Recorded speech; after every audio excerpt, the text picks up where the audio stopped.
luckily for me, I had a thirst for knowledge that I actually read a book or two outside of school and learned some things on my own, but a lot of people don't have that drive or even care to do that. Yo, Mage podcast here, back at you guys. It's been quite a while, but Jake Duesenberg's in the house, in the studio. Like always, we kicked it off with some really good food. And, well, first of all, tell them real quick what the meat produce we had was, just real quick. I brought a mallard I shot on the opening day of the Minnesota duck hunting season. Nice little one. Not a big one, but a nice super little juicy mallard. And I shot a goose the other day. So I brought that in, and we had a leg of that. It was super good. I know, but it tastes all right, but it was so tough. Yeah, let's not lie to him, actually. Yeah. The mallard was one of the best things ever. The breast was insane. I used Ras El Anout, which is so good. Moroccan spice mix you can buy. I get it on Amazon, whatever. You can look it up. It's a Moroccan household spice. I saw it on like the Food Network or something as a quick fact on an Alton Brown Good Eats show. So shout out there. Is super good advice. Pay attention before the commercials. Threw that on the mallard, and the breast came out. And I don't know, man. I was just telling Jake too. Like, I feel like you could sell these breasts from the wild stuff, but is it legal to do that? You can't sell that wild sucks because it's like the wild breast of a mallard. It sounds so goofy, like someone's laughing somewhere. Listen to this, but that to me, that was like just such an amazing taste. Not really gamey at all. It's very dark meat, which might throw people off that are really picky. But other than that, like if you closed your eyes and told them what it's a bird's breast, I mean, it's amazing. Yeah, it's like truly amazing. The way that I look at it is, if I was gonna have someone that doesn't know how to eat wild game or doesn't generally like wild game, and they want to try some, there's a few things I would start them out with, and one of them, at least as far as birds go, would be a mallard. And that blows people's minds because they think, well, you'd probably want a grouse or a pheasant, at least as far as Minnesota goes. Or like the lifestyle, right? Because they're in the forest and they won't taste as swampy, maybe. Yeah, I don't know. Is the theory? Yeah, but I just like in the hunting community, it's like grouse and pheasant are the best. Definitely. And I love pheasant. And the grouse I ate in Alaska this year was just tremendously good. Oof, but to me, like, and I was commenting on this when we were eating the mallard, I don't usually eat any kind of wild game the way that I eat domestic animals. But I did the same way that I'd eat a chicken with that mallard. I was eating it right off the bone, and it's just delicious. Yeah. But you're right, the look and the texture is maybe a little different than chicken, but the flavor is so good, and it's so authentic. I love it. It's amazing, and this is coming from some kind of hypocrite here, I guess, being myself, about not shooting these birds myself and then getting into the aspect of the culture of hunting or whatever. And I'm not a big hunter. Not a hypocrite. Well, you're right, but you know what I'm saying? Like, as far as like, if you could go and shoot your own mallard, like I never have, so I can't really talk about the joys of it. Like I see you bring over the mallard to my house. I know, but like to I me, like to eat it. I like to cook it. I know, like a hypocrite's like, how dare you go kill those pretty little ducks as they go over to Buffalo Wild Wings and eat chicken? You know? It's like, are you kidding me? Because the farmers slaughtered that thing. It's fine. Yeah, we could talk about, and maybe we will, and I don't even care if we do, talk about food the whole time. But yeah, what you were touching on right there about the whole factory farming thing, the biggest hypocrites to me that I always encounter are people that are like anti-hunting in some way, shape, or form. Many factors about harvesting your own meat is like close to nature as possible, which is the ultimate moral way to take meat. Like no one disagrees that you don't want to torture an animal, you want to take it in its natural state, whatever. But why are these people eating meat at restaurants then with these opinions about hunting? Like I've seen them, hundreds of people probably, no exaggeration, over the course of my life, they have some problem about going and shooting a deer and eating it, and eating probably more parts than they'll ever eat of anything going to a restaurant, especially if it's like fast food or something quick. Like a Subway or whatever. Yeah. You know, it's like, what do you think? And these animals that you're eating are tortured essentially their whole life because they're not in nature. They're in rectangles their whole life, just big enough where science proves that they won't have as many problems as the risk reward says. And so, I mean, you know what I mean? Like if you put them in a certain cage, like they know, like let's say it's 9 cubic feet per animal, like they start developing this disease or this like phobia or this deal. So they just, everything's maximized. We're so far removed from and that's like ultimate torture. Yeah, it's like we're far removed from that lifestyle. I talk about this because we live in Minnesota, and it's so funny because do you love Minnesota? Do you love the state you live in? Because do you realize the economy of Minnesota is based off of trapping? Like, we don't exist today if there wasn't trapping. and people think, you know, that Today, like right now, you yeah, mean? like trapping industry 2014. Yeah, like trapping back in the early, like in the 19th century. Well, that is the basis absolutely, of our but not economy. now. I know, but you hear these people that talk about trapping like it's so terrible. And I don't know what your listener base is, but like people outside of I don't know Minnesota either. probably has no idea Right. that there's this like debate about trapping wolves, which are just vicious killers in Minnesota. And how dare you kill, like hunt or trap wolves? Right. And to me, it's like, listen, if you got a problem with trapping wolves, you don't understand the history of Minnesota. Like Right. beaver pelts was the economy back, 150 years ago? I think that's where we go back. And so hunting is in the same regard. Like you look back in the early part of the 20th century, the family farmers, these guys were hunting. They were hunting white-tailed deer. They were hunting ducks. This was a way of life.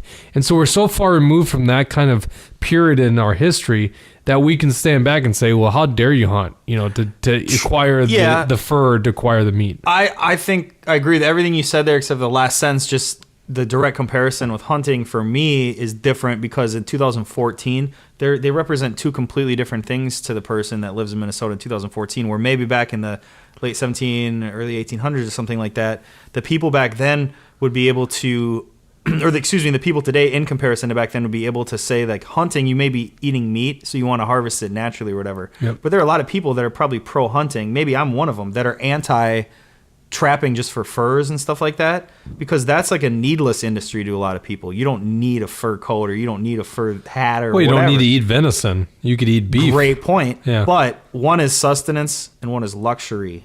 Is a it though? person. I mean, what's luxurious about having negative 20 degree weather? You got to have some kind of. Yeah, but in 2014, when you can get. Yeah, but 2014, you could go to Buffalo Wild Wings and eat chicken, so we don't need to go hunt ducks. But I'm just saying, I think there's a huge difference in the fact that people, like, I don't know, just to compare hunting and I guess, like, I don't taking see it, fur honestly, for- guy. With like, Really? I think in your mind you're differing the acquisition of meat versus the acquisition So you of think some like kind mink of. coats and stuff like that? You think that's cool stuff? Like, Yeah, I think some of that is because, like, imagine you and I, although we kind of doing this podcast, so maybe we are hypocrites, but we're like talking about how cool it was we're eating duck. But generally Right. speaking, we don't do that with meat. Whereas in a mink coat, there's this like stereotype of I'm showing off this fur. Right. And so it's this like That's what I'm saying. Yeah, so it's this cultural So thing. I was like, waiting for you to tell me it wasn't luxury. Maybe it was kind of the reason I asked. You know what I'm saying? I know a guy that's got freaking mittens of skunk fur. I mean, I mean, cool. no one is showing that stuff. I mean, off, if he dude. made it and Yeah. he needed a mitten, It's so cool. I don't think anybody's really gonna freak out. Yeah. But I guess, I don't know. I guess the whole But like think about fur this: how coat many, deal. how many people I don't know, today in society are you still using goose down? Like whether it's a Yeah. sleeping bag or it's a coat. A Yeah. lot of coats are still made out of goose down. Sure. I mean, some animals dying to give you that down feather, That's true. and we don't think about that too much because it's kind of internal of like Gore-Tex or some kind of True. some kind of fabric. But that's in the Beyonce underpart. doesn't go to like the red carpet with goose down either. Where like people like Yeah, that. well, were, I mean, because those Los are the Angeles people that isn't wear cold. mink coats. Yeah, she would if it was like in but Minneapolis. I'm just saying like mink coats and I don't know. Yeah. I just think I don't know. Anyway, But it's so good. I mean, it's so historic. But you're right. I mean, like, I don't make the argument on like a moral side point. I make it more on an economic point. Like, if it's cheaper to wear synthetics, it's more efficient for the economy to produce synthetics than it is to trap a beaver or trap mink. Yeah. Then go about it. But I still really appreciate the guys that are still trapping that kind of stuff. And quite frankly, if you feel fur and you wear some kind of fur, there's a really cool feeling to it. Here's a good point, like wool. yeah. And the animals don't have to die to produce wool, but as Right. an outdoorsman, wool is still one of the best fabrics out there. They Yeah. could try and compete with wool, but really, Right. there's still a lot of stuff that's either wool or wool blend, and it is such a good outdoors fabric. It is so wool, and it's like just pure wool, 100% wool. Mm-hmm. Has like this ability to stay warm even when it's wet, and that's very rare. Yeah, I mean, dude. What was Tenzing Norgay and Edmund Hillary? Was that their names? The dudes who climbed Everest and stuff. But they were Yeah, just, they're like, wearing in wool. Yeah, exactly. But actually, those dudes didn't make it. But see, like it's heavy, and it's like for an adventure like that's probably not the best thing to do. in today's, competitive environment for fabrics. Yeah. Because you can get much lighter equipment, stuff with other properties, but still, if you're on a budget, although wool is starting to increase the price, but if you're on a budget, or if you just want something that's got a lot of different qualities that even synthetics can't do, because a lot of times synthetics, they have one quality that's like really good, like it's waterproof or it's got a warming ability or whatever. Wool's got a mix of them, and that's really, really cool. But the one thing wool doesn't have is it's not like something you could wear in, I don't know, 50 or 60 degree weather. It's something that you got to wear in the real cold. So there's a limit to it. But I mean, like that's from animals. I mean, there's still a lot of use for wool. This is now a Mage fashion cast. Yeah, I know, right? a lot of suits too, right? Yeah, it's true. Wool suit. I kind of need like a wool hat then, because I don't have one. I need some old like Russian man look, some kind of like wool hat. I don't know. Mad Bomber? No, like one of those like almost like ice cream man hats or something, like the little white hat, but it's made of wool. That'd be cool. I don't Be know. legit. I don't have much wool. Wool's a good I gotta fabric. go to Cabela's here real quick. Yeah, they got a good line of it, man. I could do a whole podcast on like. I was Cabela's line of at clothing. Cabela's and Which was one? like, well, it's irrelevant right now, but just to feed your Cabela's. Well, I was just gonna say because there's one in my hometown now, Woodbury. I love it. No, this was the Rogers one, but there's like a gun case. I forget what it was. It was a year ago, but it was like $200 there. I think it was like $110 on Amazon, free shipping. I was like, that's a big, because I mean, there's still a middleman, or I mean, they're probably, I guess they're dealing with the manufacturer probably, obviously, but either way, like, talk about margins. Talk about difference. See, the same exact product on Amazon. you would think I work for Cabela's because I'm such an apologist, but it was so amazing. $200 case. You're And talking I knew about the a hard person plastic. who worked there, and he goes, "Yup." He goes, Wait, are you "Yup." talking about the hard plastic case? The Yeah, like an airplane rifle case. yeah. So I just bought that case because you're talking about the double. Well, there's SKB. There's Cabela's brand. Yeah, There's Pelican. Yeah, There's Pelican goes for $220. The Cabela's Sure. one goes for $200. Mm-hmm. Man, you would think I'd work at that place at this point. But either way, dude, I'm just No, saying. but listen, this is the thing about Cabela's, and I'm gonna say this on your podcast, so anyone that wants to shop Cabela's knows the trick. You just wait, because they'll go on sale, and that item that you're talking about went on sale for $150, Sweet. and you're getting it back by Cabela's, and that's a big company. Now, the one on Amazon, which I shop on Amazon all the time, but there's a lot of outdoor gear. I would like some kind of assurance that when I buy it, it's backed by whoever is issuing it. Yeah. And you're not going to get that on Amazon, and Cabela's you will. And so maybe that's that 40 different price point difference. It's certainly not. Who says you don't get it at Amazon, goofball? It depends on it, but Come on, man. Well, I'm just using my knowledge of like outdoor gear. That's that And factor. I'm thinking if you're buying for calling out 110, that factor right now. well, if you're buying for 110, I'm just assuming you're not getting much of a. Although I bought a backing on it. North Face hoodie off Amazon a year or two ago, and I love it. So I bought a blue one, or so I thought. And I swear I went into order history, and it was like 3 months, and it still hadn't shipped because I don't know, they're making them or something. I'm like, Yeah. great. I went the other day. It's been 6, 7, 8, 9 months. I don't know, and I can't find it. I can't find it in like purchases history. Ready to ship. I never got the second hoodie. I remember ordering it a year ago. Yeah. So there's this transaction like floating out there. Now some hacker heard my shit and they're gonna go out and be like, "I'm gonna get that hoodie." They're gonna hack in. I've There's never some had that hoodie. There's some experience. hoodie in a UPS truck that's been going around the country for 6 months probably. That's Still hasn't got hilarious. here. Oh my god. Yeah. So Amazon, shout out to buying your spices on Amazon. At least the ones I tell you to buy. Roz El Anout, buy that. We put that on the mallard, and then that we're not gonna lie about this Goose leg. goose leg, because this goose leg was so dry, but I put this like tagine, kind of like Persian tagine stuff on there. Really good, but it's still dry, so we're actually put it with a little touch of bacon fat, render down some water, and we put it in like a slow simmer right now for about an hour, and we're gonna try to slow cook that stuff like a makeshift crock pot type deal. So maybe we'll figure out how to cook this goose, and we'll be goose and duck together all the time, because the flavor's good. It's just texture. Sometimes you got to work at that texture stuff. Not you, but me. Yeah. People got to work at that texture stuff. I just got to work at shooting them, right? Yeah, you shot that thing, which made it tough because you shot it so hard. It was a lot of work, dude. It was. I'm not gonna lie. I mean, Like I went out there. This was this goose I shot on Monday morning, and I was out there with a buddy of mine who's he's a veteran as well. We were in Kosovo together, but he's been to Iraq and actually Afghanistan. He did a little stint in, and he's actually like a professional athlete. He's a strongman competitor. He took 10th in the amateur strongman competition. Sweet. And that's like some people think these guys are just a bunch of fat asses. No, they're true athletes. When you think about just the sheer power of pulling a fire truck or a tractor, whatever these guys Yeah, will when do. I do it, I get tired so fast. Yeah, exactly. But it's not just that power; it's the length and the endurance it takes to do that. So we're out there on Monday morning, and I mean we're beat up because we got to walk this spot through like muck, and you just don't walk that fast, and it's tough. But you know it's worth it when you shoot something. And for him, it was his first duck ever. He shot a little wood duck. It's a great feeling, and it makes it taste better, really. Well, I think, that's like anything.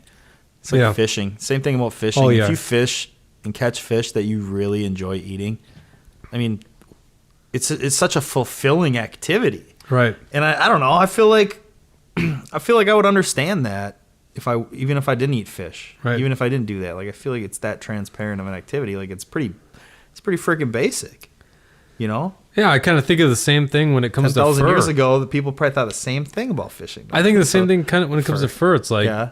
you know, I could just put on this cotton sweater, but I could also put on this sweater that I knit out of beaver pelts. Yeah, if you shot the beaver pelt. Or trapped it, right? Or trapped it. If you did, that's what I'm saying. Yeah. Yeah, exactly. I don't know. That's cool stuff, though.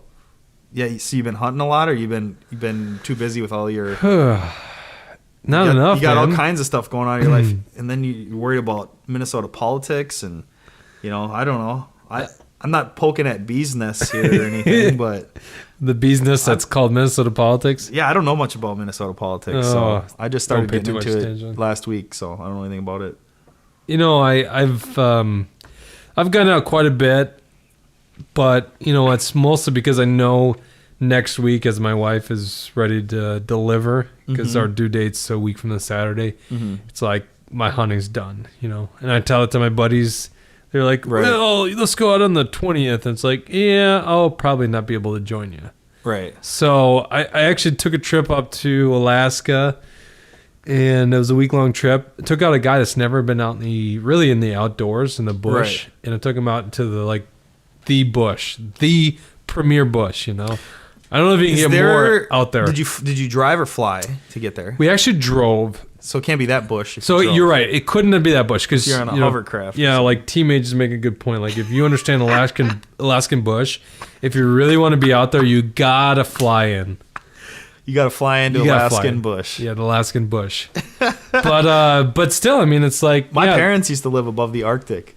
There's no roads. That's not true. Yeah, they were silver miners and other. That's not true. Come on, you kidding me? No, above the Arctic Circle, and they In Siberia or in Alaska? no in Alaska.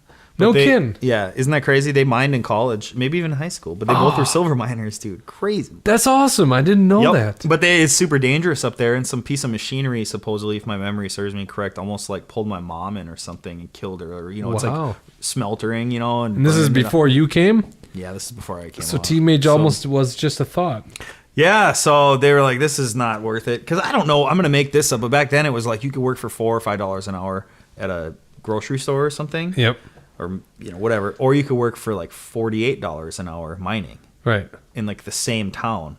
So I mean, it was just, do you want to mine or don't you? You know, and I swear the numbers were like that for hourly wages or something like that. It could be. Sometimes you're getting paid. I mean, because it's super dangerous, it's skilled, it's really hard, it's really long, it's whatever, you're trained. I don't know, but either way, it's something that I never was around. 'Cause growing up in Minnesota, having parents from mountains areas, so pretty cool stories to not have to be part of them myself. Yeah, but that's so cool. I mean, I'd rather go on a little like week-long vacation to Iran and call it an adventure. They're a mile underground, boring into rock walls. It's like 105 degrees. I'm in a hotel eating kebabs, drinking tea. Like, oh man, this is an adventure. You know, I mean, But that's cool that you got that lineage. Like, what's my yeah. what are my parents' adventures? I don't like? know, but They you grew can't up say in like Iowa. this. I mean, still, come on, Yeah. man. Like, Saving It's cool. Private Ryan was about a family from Iowa, you know. That's true. I don't know what your point is there, but it's true. I mean, miraculous technically what thing. you're saying is true. Yeah. Actually, my mom's from North Carolina, so You know what's crazy? yeah, Midwestern and a southern. So many people in the last few years of my life have like a brother, sister.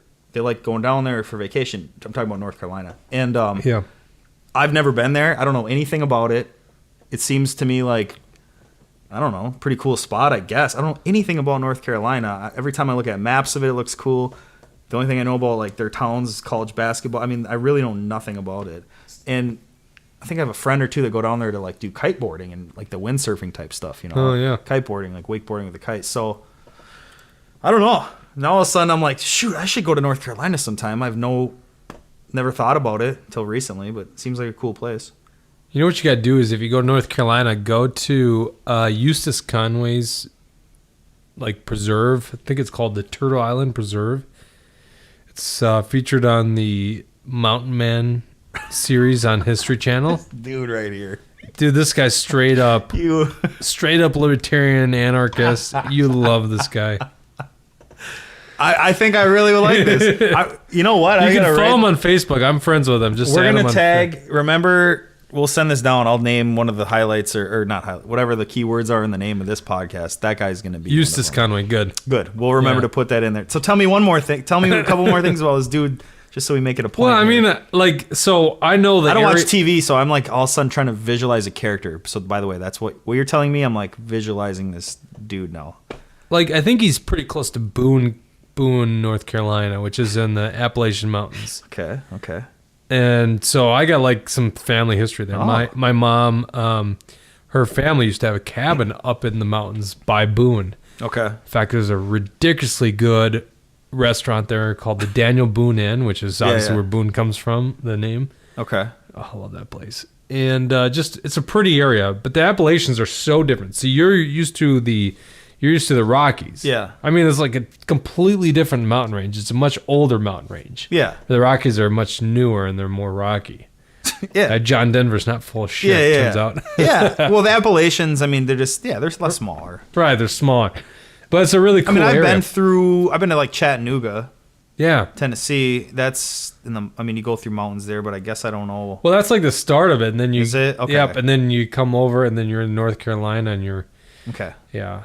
And so, like, a lot of times when I'm in North Carolina, we're not in the mountains. But the last trip I did out there, we were in a cabin in the mountains. And it's awesome out there. But, I mean, quite frankly, from my experience, and I'm very biased because I'm a huge outdoorsman, and I really like the colder climates because you don't have all the, like, snakes and bugs and all that crazy shit, crawling around the floor. I'd rather see the big game. So I love the West, and I love anything north of it. I love the boreal forest of Canada all the way up to Alaska. I even like the northwestern part of the United States. Mm-hmm. So I'm a little bit more biased to it. So if I was to say where I would prefer to go on vacation, I'm heading west or northwest. Have you been to? But you still got to try east to North Carolina. I'm not trying to undersell it. No. I mean, I've seen it being super pretty. Well, they have like dunes and stuff and like really sandy beaches and everything, don't they? I mean, isn't it kind of like by the ocean there? It's really flat. Oh, yeah. Because the west is like rocky beach, but on the east coast, I think North Carolina beaches are. I think they're really long and gentle and like stuff like that. And shallow waters. Yeah, right? just like just south of North Carolina is Myrtle Beach, which is on the northern parts of South Carolina, and that's a pretty infamous beach. So, okay. And I actually went there when I was a child. So, but you been through like Montana and stuff, or no? Just traveling through. I have not. I was in Yellowstone when I was like 2, so I don't remember it. I haven't been through the park, but I snowmobile in West Yellowstone, and like we go to Big Sky to snowboard. Oh, and nice. all that stuff. So I didn't know if you've been out there because you talk about. Like the We've West. talked about a lot of locations, and Yeah. to me, I had this feeling going through there the very first time with all these houses, like on the Gallatin River and stuff. Maybe $1 million house each or something. I mean, like that ranch style. Very useful house. I mean, you can tell Right. people they'll probably do everything. Hunt, fish, whatever. They've got a stream in their yard, whatever. Picturesque, and I'm like, holy shit, man! I could understand anybody that would want to live here for any reason. Like, it would make sense immediately. Like I got that feeling every 5 minutes Yeah. out there. So I didn't know if that's the place one of the places that sparked that thought and that feeling in me. Cause I know we always reminisce, or maybe not reminisce, I guess, but we visualize scenarios based on cool experiences we've had. Yeah. What it would be like to go here or live here even, or, stuff like that. So that's a place. My intro to the West is really through Colorado. And, I don't have to travel to Idaho, which I've never traveled to. I don't have to travel to Idaho to know I love it. And to me, it seems like it's one of those most underrated states in the nation. I know the north so well of Idaho, the north 10%, having family from up there, and then the rest of Idaho I don't know at all. Never been there, never had a reason to go there. I'm sure it's pretty. I've had friends that have hunted down there, and they said it's super rugged, mountainy, and I love that. Yeah, so I mean, cool. And the north is so beautiful. It's one of the most insanely beautiful places I've ever been. So I mean, I think it has to be up there for underrated states because it's really big time rated at the bottom. Yeah. But at the same time, if you go there, I don't know, you appreciate it immediately. Well, there's no big city as far as if you look at the United States as a map. Yeah, there's no big city. I mean, even Utah's got Salt Lake City, but there's nothing that Boise, stands out. isn't that big at all. No, it really isn't. Yeah, I don't know. I haven't even. I guess maybe they got some credibility with college football, but other than that, I mean, it's it's like the flyover state. Although a lot of people consider the Western states flyover states as far as politics goes, because they're always going to be in the can for Republicans, except for Colorado now. Colorado's an anomaly, but that's true. That's true. But to me, you got everything out there, and it's so pretty and an abundance of wildlife. But to me, the best state in the union is Alaska. If I could be in one place, it'd be Alaska. You know how many Minnesotans you just lost forever? What do you mean? In politics. They're going to come back 10 years from now. They're going to clip that. And you're going to be like, Alaska's the best state. You've been talking all this about Alaska. I don't care. That's it. It's on. Well, it's not like I'm. This is recorded. It's too late. It's not like I'm running for office. Your in fate Minnesota. is sealed forever. Yeah. No, I'm just kidding. I always thought, Alaska. Everyone said that's been there. Immediately they get this religious attachment to it. So it's ridiculous. Look at pop culture now. How many shows there are on just Alaska. I'm addicted to them all. By the way, I don't have TV, so whatever. What am I looking at? A 50-inch TV up there? Just don't have cable. I just have the bunny ears. We haven't had cable for years, so I don't know. I haven't watched. That's why you need to tell me these things. What do you got? Netflix or you got Amazon Prime? You said you got Prime. I have Amazon Prime. They got stuff on there. Well, I have Netflix actually too. Okay, look at what is this show called? Last Frontier. Check that show out. I've probably seen that shit. It's I don't know. Yeah, it's some guys that live in a homestead. They're actually musicians too. Okay, we're cool. Yeah, you'll like it. Okay. A little dorky, but it's cool. Is it reality show based? It's a reality show. You realize that's poison to my mind, right? Yeah, but there's something formatted and edited this way. I hate reality shows just as much as you. What's Jim gonna think when he sees I ate the chicken? Dun dun dun. And then when there's no commercials, it's even worse almost because you didn't get up and go take a break and cool there's down. always commercials though. That's on what Netflix. Reality show it. Oh yeah, that's okay. So on Netflix, right? There's no commercials. I see what you mean. Yeah. So what happens to you is you're like, I can't believe these motherfuckers edited this thing so terribly. Dun dun dun. They put the stunner out there, the teaser, whatever. So you're sitting there. Well, then there's no commercials, and then right away they'd show you the clip you just saw at the end of the fake commercial break. That's and so then true. They repeat it, and I'm like, is this? So every time you have a mental seizure, you have a Twilight Zone chronological syntax error of your brain, and that's what it does to me. And when I watch something like that that's formatted for commercials and there's no commercials, I swear to God, it's like time travel. It's it's a mental seizure. And a lot of people, I think they can just zone out and watch it and they don't even think, and so they just they watched it twice in a row. Like if I see a dunk in basketball or a knockout in boxing, I want to watch it 5 times in a row. It's cool. Right. But when you're doing it in a stupid ass show and it's the guy making a face, and then you see that again, it I get really, really tense. I'm like, I can't watch this shit anymore. I have to watch something else. You should never watch the Kardashians because that's all that show is. Right. I've seen they're all formatted yeah. That's why when it's so bad I shouldn't bring it up, but if you didn't laugh at this, then you have no sense of humor. Did you see when they had Bum Fights Cribs edition? No. You know what Cribs is? Remember the show? Yeah, where they would show off their house. Yeah, and they would go into a room, but then they would show that replay 3 times faster.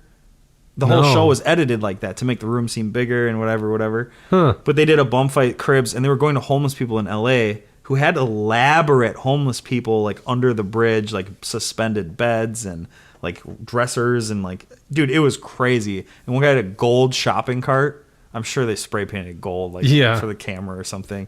But anyways, it was.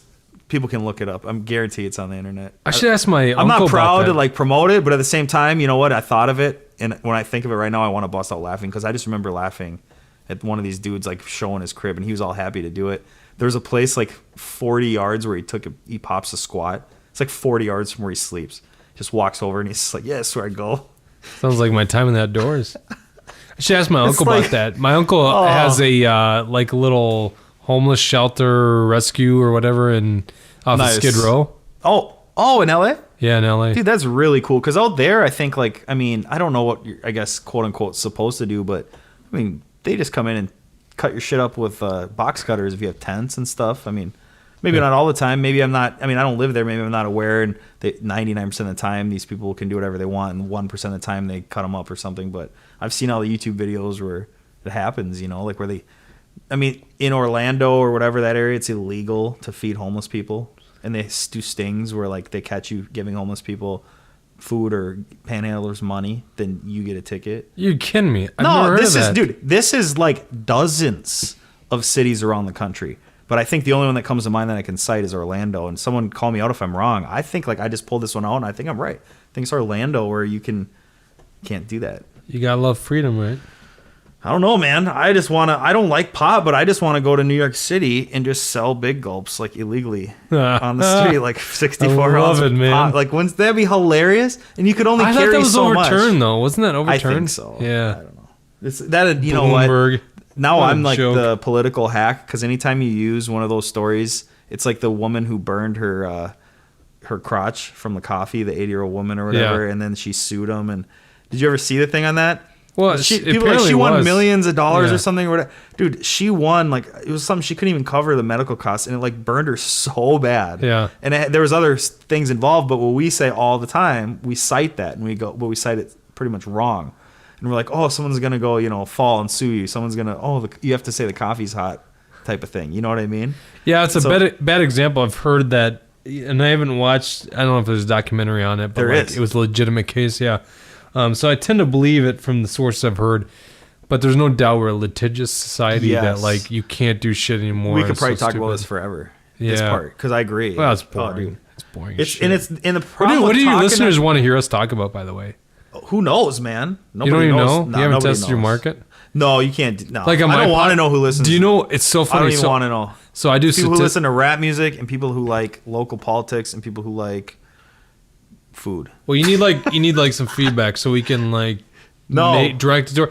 So on our podcast, Living Free, Plug- which you plug can away, get plug on away. iTunes, Living Free. Yes, I recommend it. Living Free podcast, man. So it's- Jack yeah. Rogers is super funny too. What do you think is You so can- funny about him? Just he's the old man Oh, in the dude. room that's like. Because he's the type your of guy. grandpa. He's the type of guy, like, he'd be a good guy in your family type of guy. Yeah. Because everyone has guys in the family that act like Jack Rogers, but they're not genuinely funny when they're corny. Like, you know what I mean? Like, I know exactly what like you he mean. knows his level of corniness. And in my life, as I've gotten older, I've appreciated being able to like convey thoughts, be friendly, and Yeah. all that type of, or try to, right? At least I hope I am.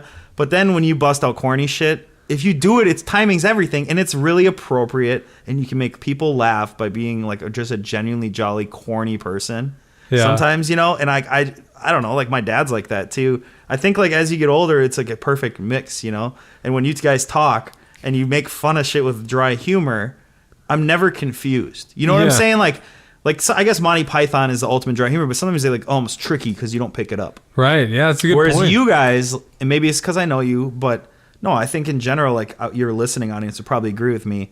The things that you say that are funny, a lot of times are well thought out, perfectly timed and funny, but then a lot of times they're like just, you know, the awkwardness, you enjoy it. Like you don't mask it, like you bask in it. There you go, Yeah. I'm rhyming. Don't mask it, bask it. Bask man. it. So anyways, I don't know. I admire it. Like if I was on a show, I'd want it to have that tone. Like you guys have a really good tone is what I'm trying to say, I guess. Oh, I appreciate that, dude. Yeah, like that's the best compliment I could give you guys because like you feed off each other in that sense. And the level of corniness is like it's super appropriate because you're dealing with topics too that people get passionate about. Right. Listeners get passionate about. You guys could possibly get passionate about it off and on. You know, sometimes Well, you he's can hard- show it, sometimes you don't.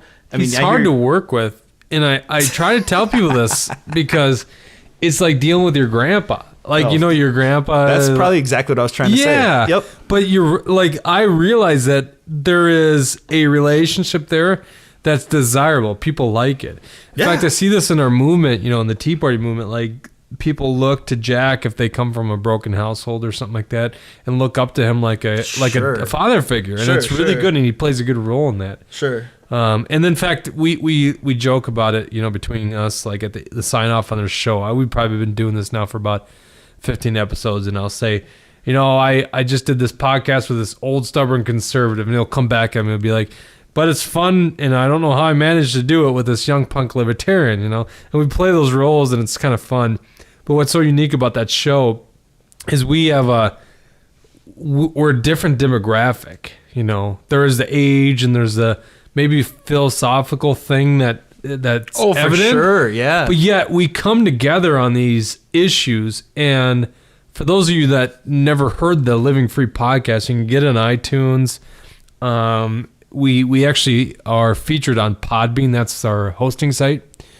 And we tackle topics that mainstream conservatives don't talk about.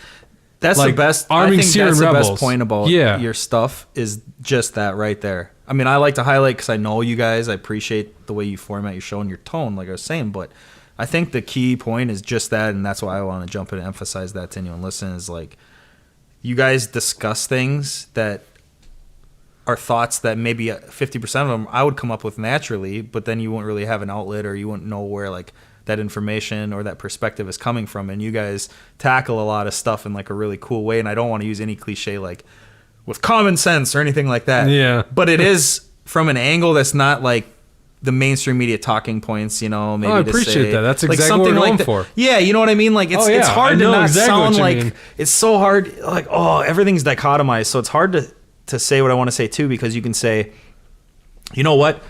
Like, for example, like Ben Swan, right? Ben Swan, Ben Swan, right? Yeah, Ben Swan, Ben like, is like mainstream media, like how he talks. Yeah, but I'm just he's saying unique in his his whole style. thing now is maybe not just him, but there's hundreds of people I could have picked. But it's like you hear it here, or you heard it here, and it was different than the mainstream media. Right. They were saying this, remember, and we're saying this. And so, I mean, that's like Okay, I it's thought a you were cliche. talking about. So I thought you were talking about delivery. No. Right now, I'm not at all. Because I was gonna say Ben Swan, his delivery is mainstream media. Oh, but big his, time. Big yeah, time. his style is No, not. what I'm saying, That's I what guess, I love about that is the biggest thing. What I've been trying to harp on for the last however many minutes now is, I guess, what I was saying about your ability to be alternative, but I didn't want to use the word alternative. You know what I'm saying? Yeah. Like you guys, Well, like to do me, that's what not you cool, have but to do. alternative to Jack is pretty cool. There you go. That's a good way to sum it up. I wanted to say like alternative music. Well, or I know, something like because like our that. generation, that's what you think is alternative music. It's, Like, yeah, there's no words left Yeah. in my vocabulary to describe the things I want to say, and it's too bad. We're Like kind of like punk rock. you're like conservative. You're like alternative, and none of these words. Yeah, but like it's we're like throwing but see, that's the pillows thing at is people. we're like punk rock in a little bit because we're supposed to fit in this like yeah, that's this like you're- we're like in this I want it box. forever. You guys are punk rock. You guys, But you know what I mean. Like you're supposed to fit in this box that the media Yeah. labels you, and the Republican Party's like, yeah, we got these guys under our wings. It's the Tea Party. We're part of them, and we're like, no, fuck no. We are people that stand for liberty. And Yes. we are just as quick to criticize Republicans as we are Democrats, and that's actually why I got on the subject is because I have found out through statistics, looking at who listens to our podcast and what subjects and all that stuff, the best material we ever have is when we criticize Republicans in general, or we criticize Mike McFadden, this crony that's running for U.S. Senate. So it's so funny. Like, and you can track that. I can track it. And I need to get on. It's not even a I joke. totally need to get It's on like your system. It's like double the listening base. Like you need to when put I like talk a about page those on your things. website, and I'll just rent it from you or something. No, just so go you to can- Podbean. You can man. you can take up so much megabytes and not have to pay. It's so funny. But yeah, like No, just the fact that track like that's. I know. I'm gonna have to divvy these up into like subject matter just so I can track like, oh, people hate when I talk about ducks. well, no, or but, something, you know. Or well, like, but you gotta understand, like your podcasts are just so general. You're like Joe Yeah. Rogan. You talk about everything. yeah, Ours are Yep. not so much, except for our beer cast. Our beer cast, we talk about everything. that's true though. No, you're right. Yours are very And you bring a lot to the table, and you get a lot of the information out in 20 minutes or whatever. A lot of times, we're trying to go for about 20 to 30 minutes, somewhere in that. Yeah, it's hard. It's hard to stay even in that limit, though. It's funny. Man, I guess you can't stay in 30 minutes. Like when I edit videos or anything like that now, I hate it more and more because I realize that my final product is generally better when I try to trim it down a lot more than I really think I should. Yeah. And I remember the only way that I really liked doing that was with writing, because to see myself edit out sentences and make them more concise over and over and over until it was half the size but it had all the information. Mm-hmm. To see that was kind of beautiful. But for videos and stuff that's really artistic or songs or whatever, anything I do that's creative on that aspect, when I make them more concise, a year later you listen to them and they're better music. I mean, more people are going to like them. They're easier to listen to. But then at the same time, when it's art versus trying to convey a message to someone else of liberty in one page versus 100 pages or something, if you could do in one page, you do it in one page, Yeah. Whatever the theory is, whatever it would take, the shortest, most efficient way. But I don't know, with art, it's crazy because, and maybe we can tie this into to self-ownership, anarchistic stuff, because listening to a lot of stuff about anytime you do art, anytime you realize that you're yourself, you're exercising liberty. So therefore, anytime you feel like you are self-expressing yourself, that you're a philosophical anarchist, whether you like it or not in that moment. Yeah. Because I don't know, you know where I'm going with this? I do. And it's if you don't own yourself, you can't take 100% moral credit, or I guess moral is the wrong word, but let's just use the word individual credit. If you're really not taking all your self-expression into your own hands, if you don't believe that, then you believe you don't own yourself, So what's popping in my mind right now is the podcast we did with you. Actually, I did. Jack wasn't participating in that. In fact, I did that from your home studio. Okay. I came over, we recorded. Yeah. And I titled Liberty Through Art. I think it was episode 14. I can't remember, something like that. And it was with Mage.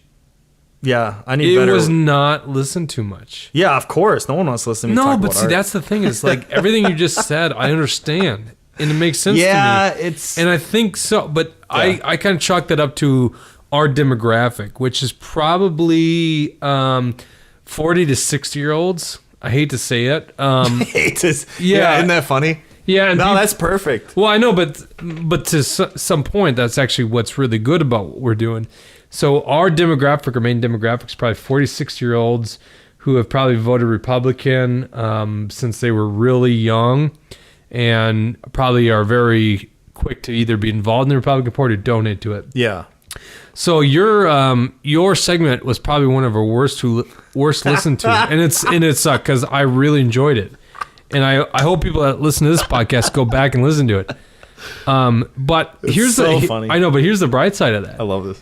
Because I know you're humble enough to say, I don't give a shit, because I listened to your one about Syria and ISIS, where we're basically saying America should not get involved in this bombing raid. It's going to come back and blow, it's going to be blowback. That's going to hurt us down the road. Yeah. And we say that kind of thing. Or our episode on the income tax of slavery, which is controversial apparently. I don't know why. Yeah. And we're saying this to this demographic I just mentioned, and all of a sudden these people are like, holy shit, I've never thought of it that way. And it reminds me of that time when I first listened to Ron Paul, back in 2007. I'm like, oh my God, this guy's right. Yeah, it's crazy. And it's crazy, too, that let's say we are talking about people in their 40s and 60s, and say for a hilarious assumption, somebody out there, that's probably already happened, listened to one of our podcasts in that demographic and came to some new conclusion. Maybe we're being, super optimistic, or maybe dozens of people have done this. Hopefully dozens and hundreds of people have already done this, come to new conclusions because of something you or I said or discussed. But it happens, though. You got to understand that does happen. Yeah. Don't think that's what I'm saying with whether it's politics, economics, it foreign policy, or goddammit, art. One of those things, including art. Say somebody has come to a new conclusion. Chances are all the shit that I'm spewing, that I'm self-expressing myself through my documentaries, my words, or my art, chances are I was mostly influenced by people in their 40s and 60s. Yeah. You know what I'm saying? At the end of the day, I probably, guitar. Pink Floyd, I don't know, I can't not say that they're the best band in the world ever and my biggest influence. And when I was in high school, I didn't say that, but I listened to them. Like, it just became maybe late 20s. Like, damn it, that's exactly like a lead guitar, everything. I'm Pink Floyd, that's it. Yeah, you're wrong. And stuff like that. Yeah, there we go. We can talk about another time. But stuff like that. And so it's pretty funny. That's just art or whatever, just throwing out people in their 40s and 60s now like Pink Floyd. But, with politics, with anything, like anything enlightening. I mean, the people I've been knowing in my life since I turned maybe 22, got out of college, there's a lot of people in the 40s and 60s that to me are some of the most influential people to my life, like ever. Yeah. Family or not, a lot of people like that. So it'd be cool, I guess, to help people of that demographic with information I got from that demographic is what I'm trying to say. Like, it had to bounce down to my level. Or influence them is the way that I look at it. Yeah. So Jack is 66 years old. Yeah. Like, people don't realize that, but because he's so energetic and active, but he is actually getting Social Security. I mean, he's at that point in his life where he is drawing Social Security and is on Medicare. And I tease him all the time on that, but I think it blows people's minds that he's that old. Right. And this guy, you would never guess it because he's a lay minister at a Methodist church, just your typical social conservative, right? Yeah. But guess what? He thinks drugs should be legal. Right. Yeah. Right. And he doesn't like intervention in foreign affairs. Right. I mean, like, thinking through what Ron Paul was preaching, like all this stuff. And actually, if you think about Ron Paul was 76 years old in his last presidential run.